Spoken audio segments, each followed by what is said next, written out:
En Angleterre, on n'en finit pas d'évoquer le rachat possible de Manchester United par le géant de la finance et de la presse, Rupert Murdoch. Les supporters du club mythique du foot anglais ont du mal à accepter que même pour 5 milliards de francs, on vende leur équipe. Étienne Lénart. L'autre soir, sous les fenêtres du stade de Manchester United, les supporters du plus prestigieux club de football anglais n'ont pas mâché leurs mots. La perspective de voir leur club tomber dans l'escarcelle de l'homme d'affaires Rupert Murdoch, transformé pour l'occasion en diable rouge, ne les enchante guère. Rupert Murdoch, le voici. Il contrôle 40% de la presse britannique et le patron de Sky, la principale télé par câble, détentrice des droits de retransmission du football anglais.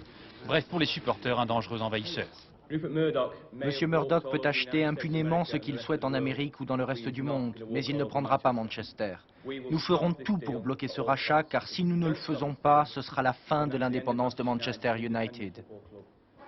Face à la colère des supporters, l'implacable réalité des chiffres. À l'image de cet entrepôt géant, à peine assez grand pour stocker tous les produits dérivés du club, Manchester United est une énorme machine à engranger des bénéfices.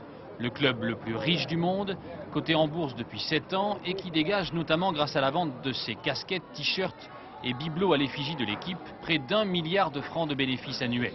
60 000 spectateurs assistent à chaque rencontre, bref une poule aux œufs d'or qui depuis quelques jours a même sa propre chaîne de télévision.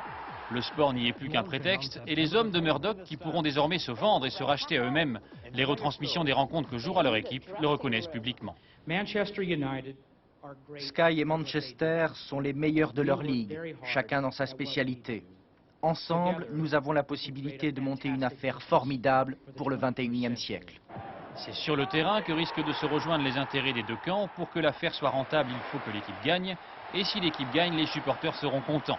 L'autre soir, après une victoire 4-1, tout le monde avait oublié Murdoch, qui n'attend plus désormais que l'autorisation du Conseil de la concurrence pour faire entrer le football anglais dans le 21e siècle.